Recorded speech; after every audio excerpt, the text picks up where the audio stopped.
All right, great, Steve. Thank you very much. Stell, thank you. Blake, thank you. Matt, I'm going to pass you the baton and you'll be the presenter. I'm not sure if you brought charts to the show or it's just going to be audio from you, but I'll find out in a minute. Everyone stick around for Panama Orange. I know guys out there used to stick around for Panama Red, so stick around for Panama Orange right now. I can hear you, Matt. Are you going to be, did you bring any charts to show or you want me to show mine?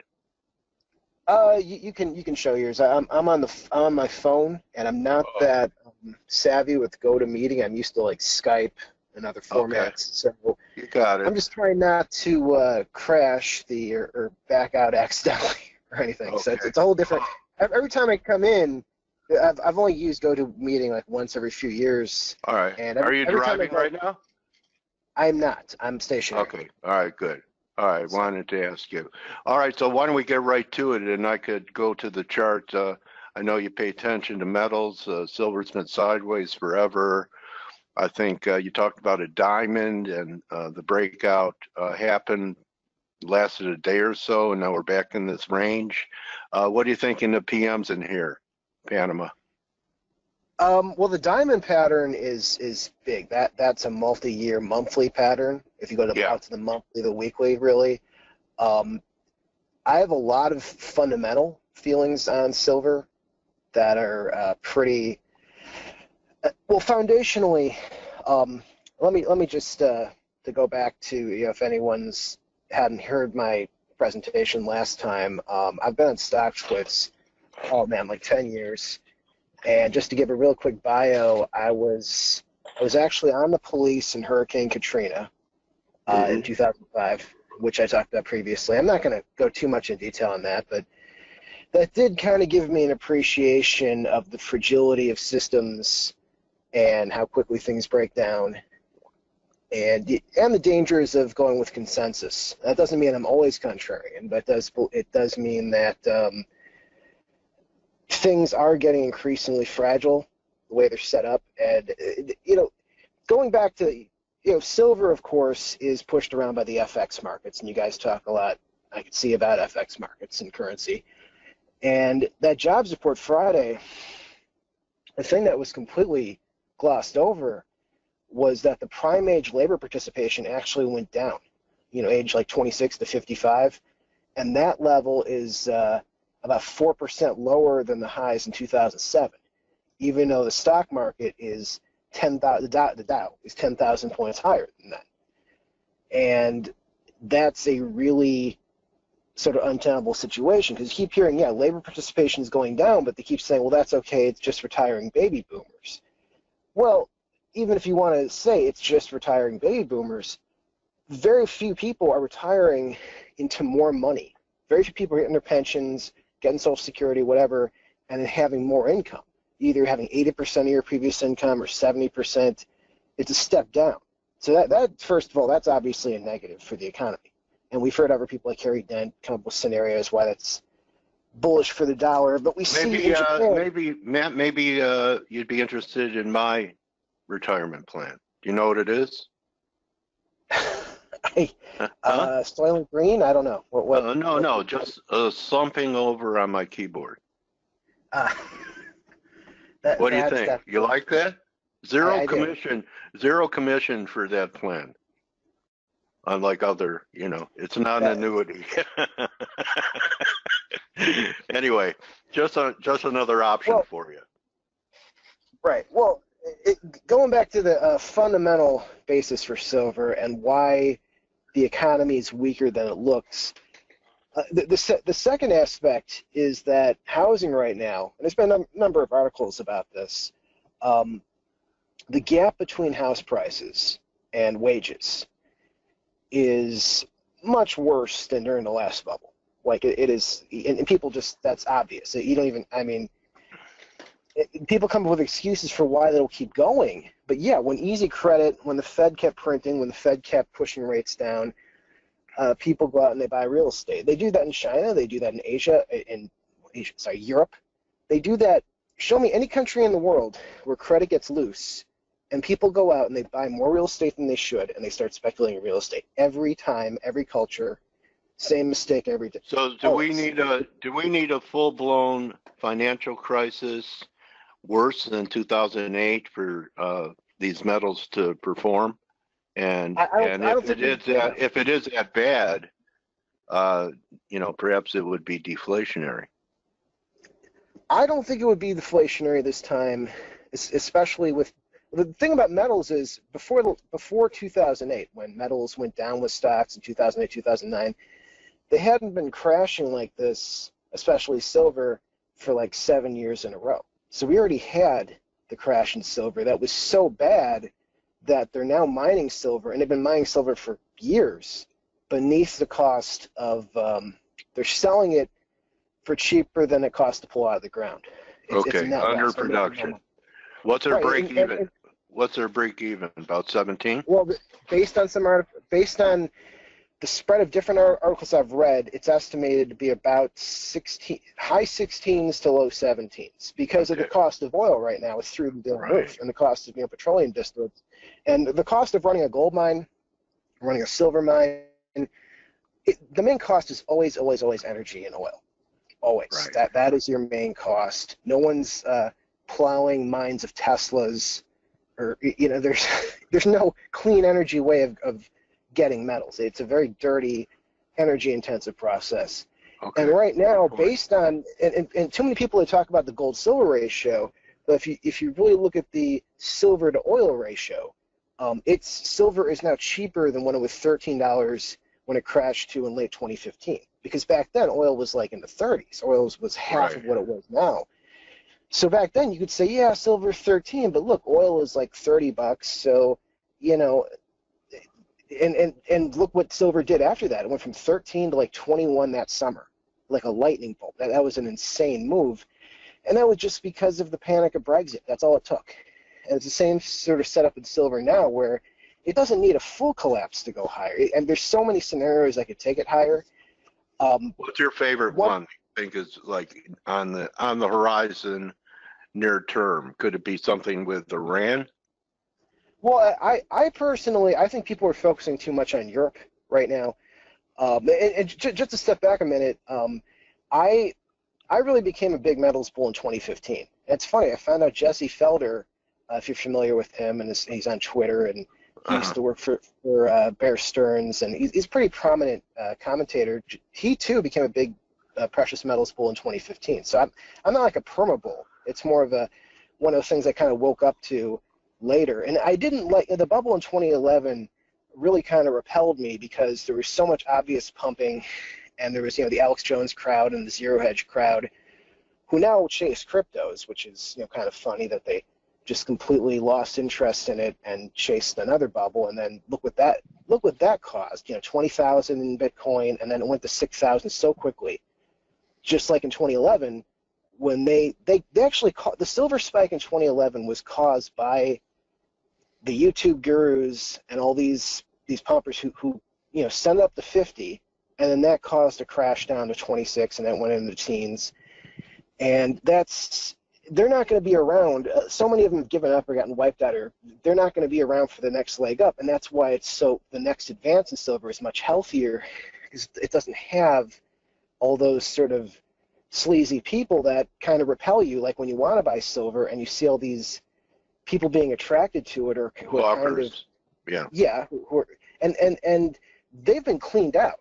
And that's why the metals market now, as of like 2015, when the capitulation really hit different hands now. So more of the institutional, professional accumulating now. Is that what you see? Yeah, and that's why gold has been, the gold-silver ratio is so high, and why gold's been doing better, because if you're Russia, if you're China, if you're a big institution or a bank, you might like silver, but you're going to buy gold because you have so much money, you can't store all that silver. So that's why you see the institutional money coming in first, buying gold, and later on, silver will go up with gold. How about the hernia factor in moving around your silver coin bags? Well, silver is... I mean, they're pretty heavy, aren't they? Have you lifted one? They are. They're heavy, but the thing that's what I'm saying. What about the hernia factor in owning Well, physical silver in a coin sense, though, that kind of adds to its security because it does. It does. You're because right. someone, Just have to a dig burglar bigger could run holes. off with Yeah, a burglar could run off with $100,000 in gold. They could literally grab $100,000 in gold and run with it. that's a great They'd be point. lucky to run with $5,000 of silver. So, and also if a disaster hits your house, let's say a flood hits, or a plane crashes into your house, or something really seismic hits wherever you're keeping your silver, you'll be able to find your silver. It's not going to get sprayed away, washed away. It's that density of it. It's almost like its own safe to an extent. The weight, the heaviness. It's and another thing about silver is people overestimate how much damage tarnish does to silver. Silver does tarnish, but when it tarnishes the very outer atom layer of that silver, like a very, very tiny. That's why You're like a numismatist. These are things I've learned from self-study in the last few years, really getting into it. And a lot of it too was the whole, if you've heard the term the everything bubble right now in real estate and stocks and bonds, and the only way to bet against it is precious metals. There's no ETF. Maybe someone will make one. That'd be nice. An ETF that's 20% short real estate, 20% short bonds, 20% short the dollar, 20% short stocks. There isn't. It does not exist. But gold and silver are kind of synthetically, they are that ETF. That's sort of the counterbalance to everything else. But I like that. I do want to touch on the whole thing where people are getting, I think, a bit too focused on Europe right now. All right. I'm not a Europe. Because of Italy? Well, because of Italy, but here's the thing. Italy, Portugal, Spain, these countries since 2010 have been, whining and complaining about how they want to leave the euro because their whole economies in the outer edge of Europe are based on tourism. So all these little countries have this fantasy. They'll leave the euro, they'll come up with a super cheap currency, and then tourists will just flock in for your super cheap currency. But that's not how it works. If you have a super cheap currency and economic problems, and you have people, crime going up in the streets and robbing people, no one's going to want to come visit. There's plenty of third world countries where the currency is super cheap, but people still barely visit because it's dangerous. So they kind of, and it's this fantasy they've had, and also the logistics. Like years ago, Greece is going to leave the euro. Well, they got to go back to printing their own currency, and that is so, in the modern world, going back to an old currency is much harder than it was 50 years ago, 100 years ago, because then you have to create the electronic equivalent and link up to the SWIFT banking system and all these other, electronic systems, and, everyone's software has to change. There used to be a time where you could literally easier said than done. It's harder now than it's ever been to leave a currency. Once you get in that currency, it's like a Roach Motel. You can fantasize about leaving it. And that's why. It's like Hotel California. Yeah, it is. And the mafia. Of course, and the mafia. And the issue with Europe is that it's been in kind of a state of panic in terms of sentiment since 2008, 2009. There's never been a mania that's come back. The average person hasn't been excited about European bank stocks or buying Europe. So crashes don't usually come after 10 years of panic. You have 10 years of panic and then the crash. The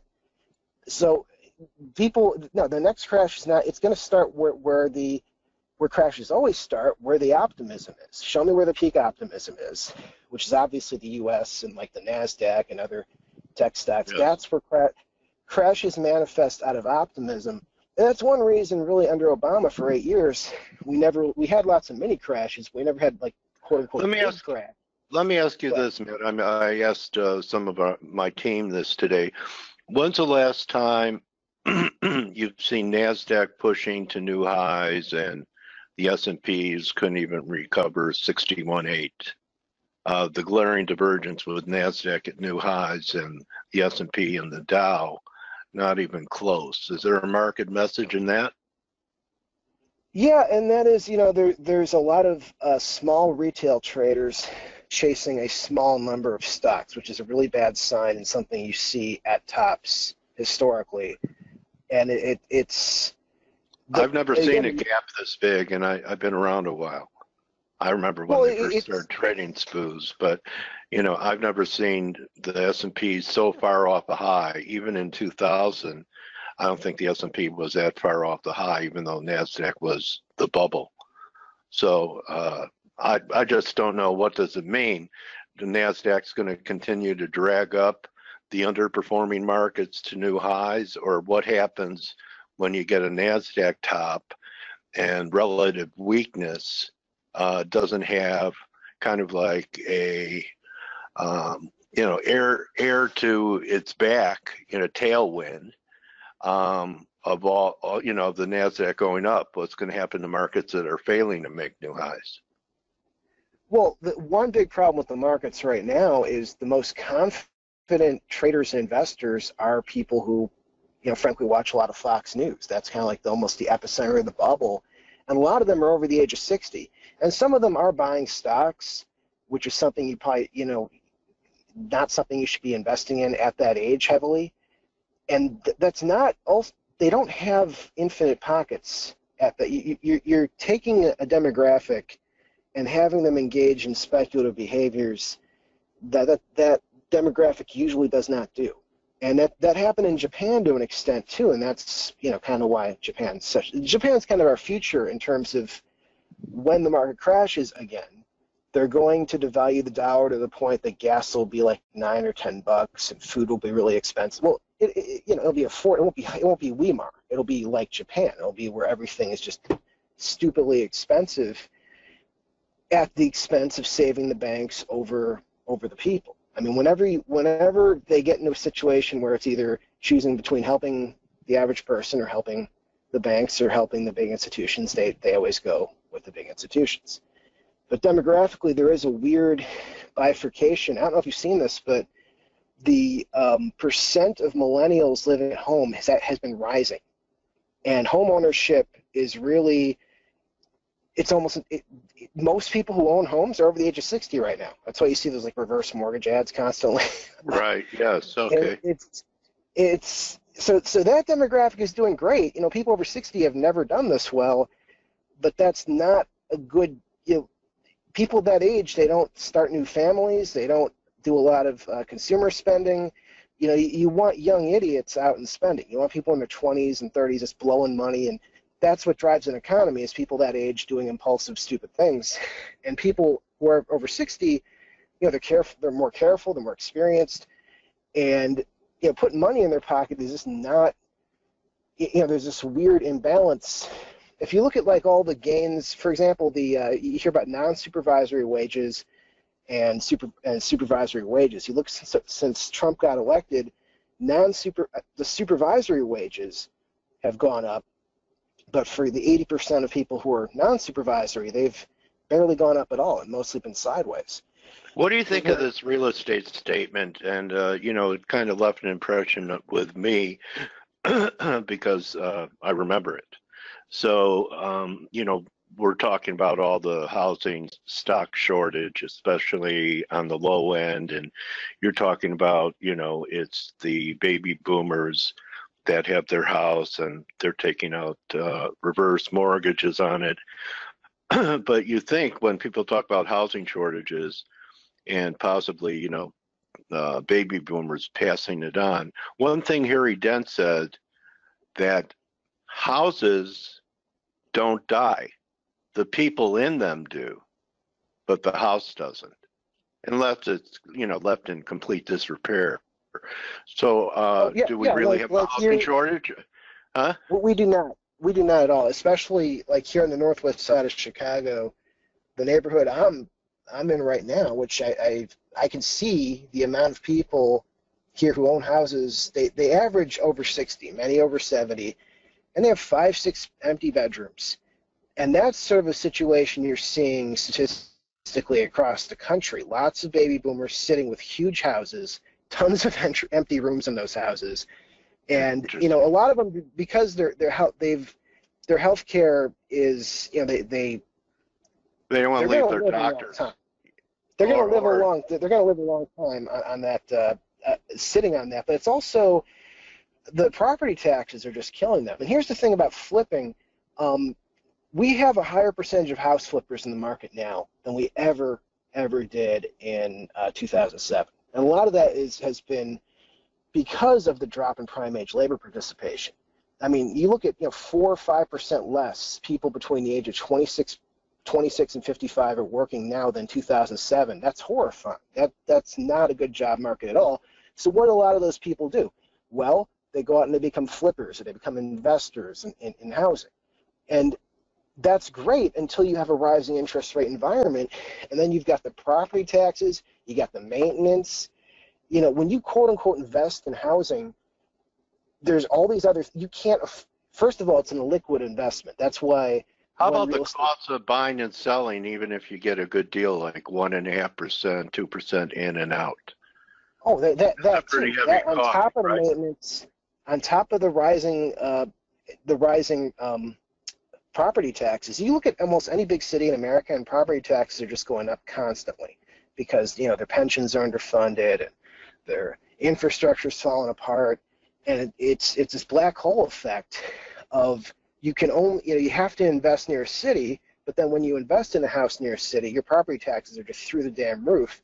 That doesn't even count the maintenance and everything else put into it. Whereas, like, if you invest in precious metals here at their cost of production, I guarantee you, there's some houses near me going up, $700,000 houses, wood frame, ugly as hell, and those houses probably cost $30,000 to make.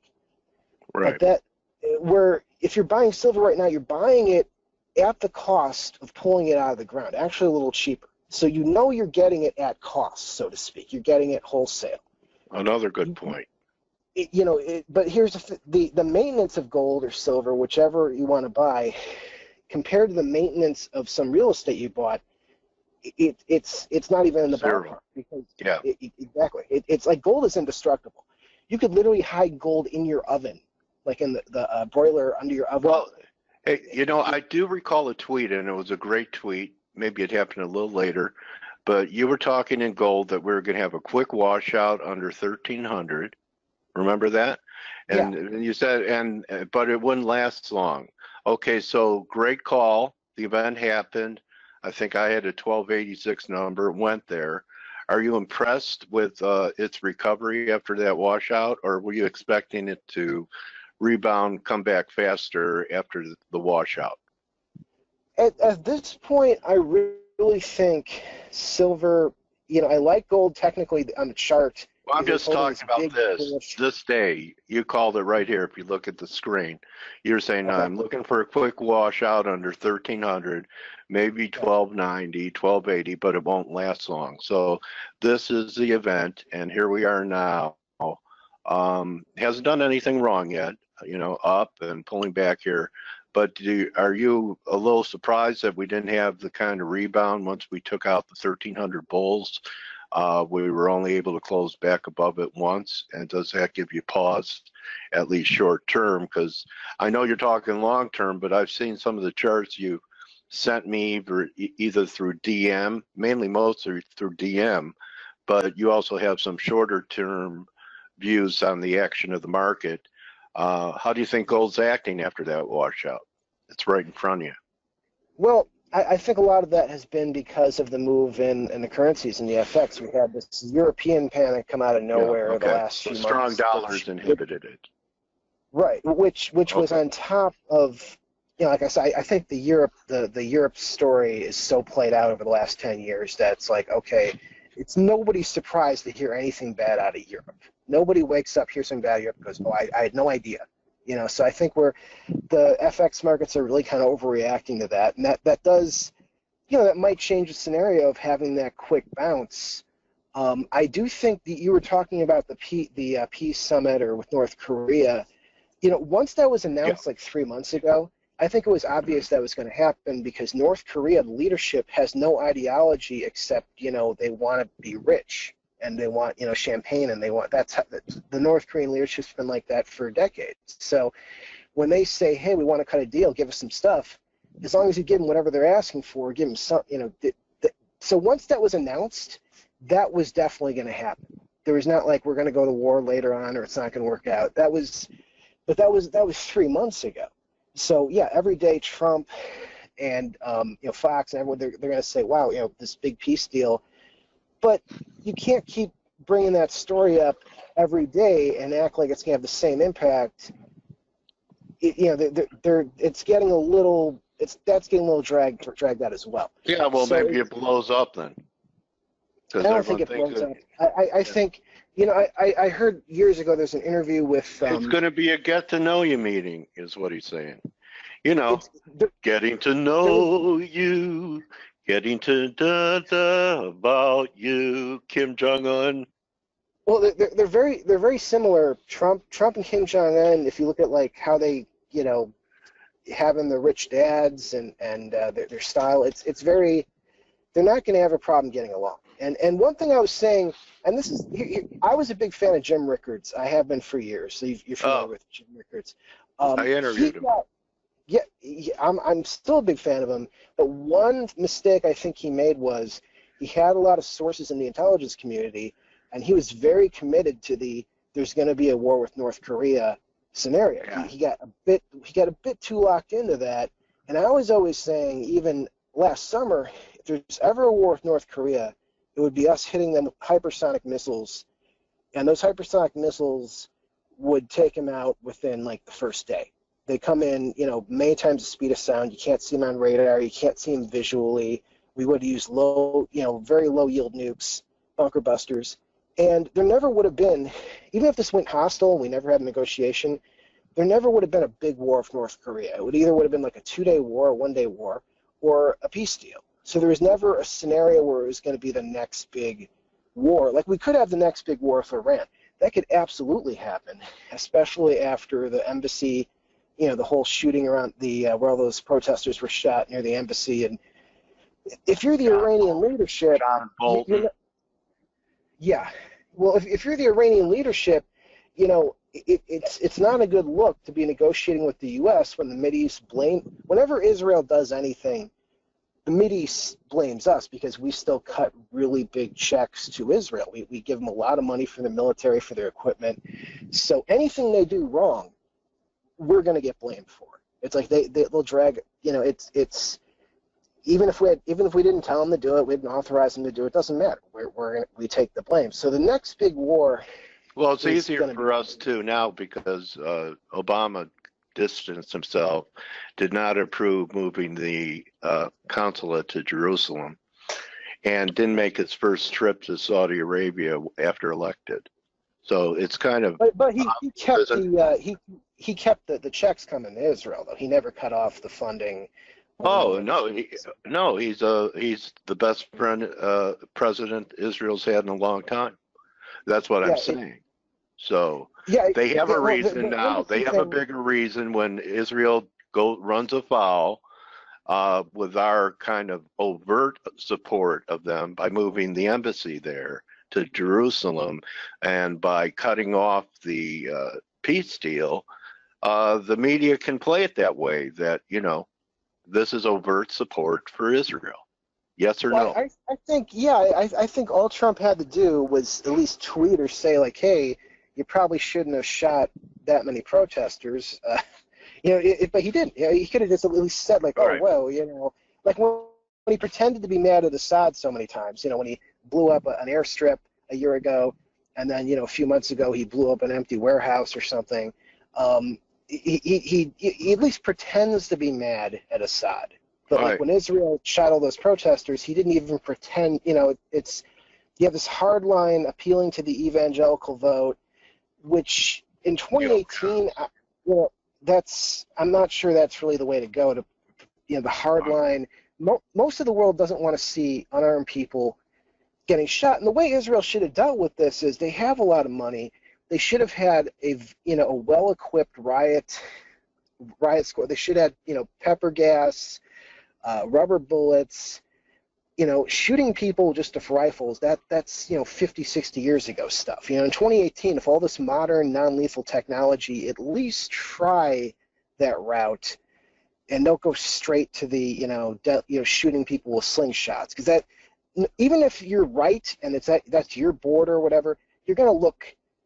And this is the same thing with all these police shootings, where, if the other person's unarmed and you're armed, even if they started the fight, doesn't matter. If you shoot an unarmed, if that's the story that a person with a weapon killed a person without a weapon, it's never going to look good for the person who had the weapon. Doesn't matter what really happened or if they're punching you. It never, you can't ever spin that in your favor. It always, Okay. It's always a losing argument, and we're making that losing argument. Let's wrap it with something tangible. Best buy zone for gold and for silver in the coming months. Right here. Well, I said buy after gold. the jobs. Go ahead. Yeah. Well, I said after the jobs report Friday. You know, I don't think silver's going under 15 again, like ever. It could go under 16. There's nothing magic about the 16 level because we've gone under that 16 level like so many times in the past few months and pop back above it, come back under it. So 16 is not like a concrete floor for silver at all.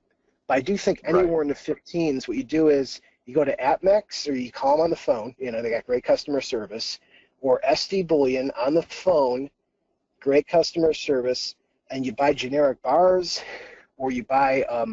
SD Bullion has a deal that I linked to on my Twitter stream. I'll link to it again, but they have a deal where they have random coins. That's not rounds. If you go into like a coin shop, the best you'll get a random generic round for is like $1 over spot. But SD has coins, which a coin just, you know, that means it has a government backing on the back, you know, from Canada or from Australia.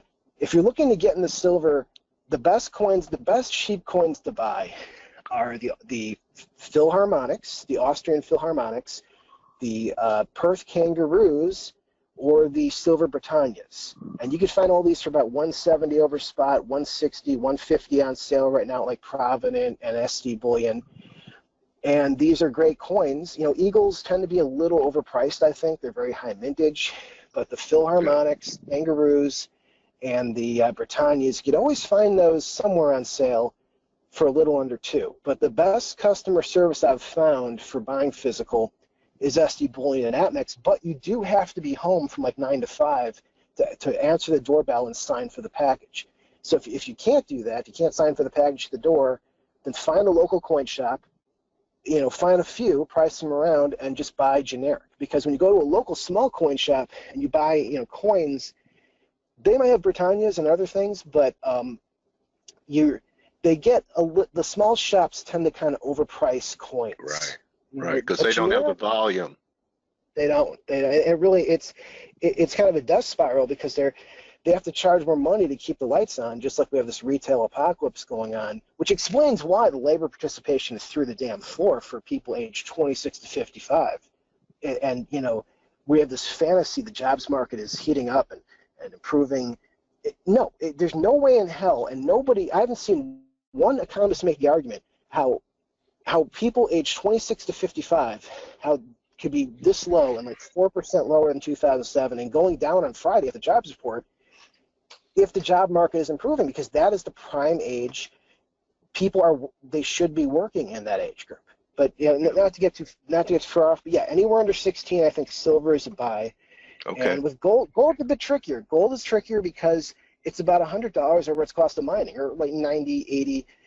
It's not. Unlike silver, you're not getting it for the cost of mining, but you know what?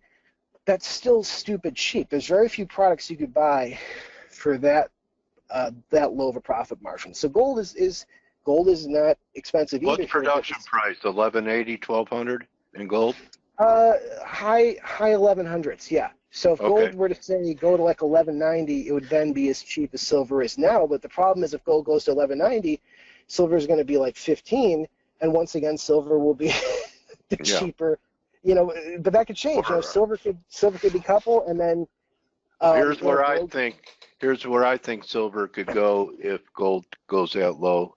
1450 is a target I have here. So I've won at 1630, and the big bear case if gold does fall to production value, which some people think it can do, which is down here. Those were the lows that no, right here, 1180. Possible. You know, I've come to know everything and anything can happen.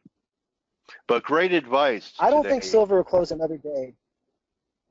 Well, just Okay. to squeeze this in, I don't think silver will close another day under $15. It might go under Okay. 15 intraday, but at that point, that's when you see some real buying in silver And because great people advice will that you realize. gave.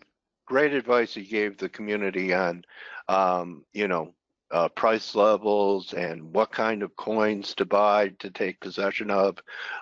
You've done a great service for people that are naked without any precious metals in their possession. So I want to thank you again, my trading warrior brother, Panama Orange, and keep in touch with us. And we'll do this a little later on. Maybe we'll have some action here between now and the fall. Okay, well, I appreciate you having me on again.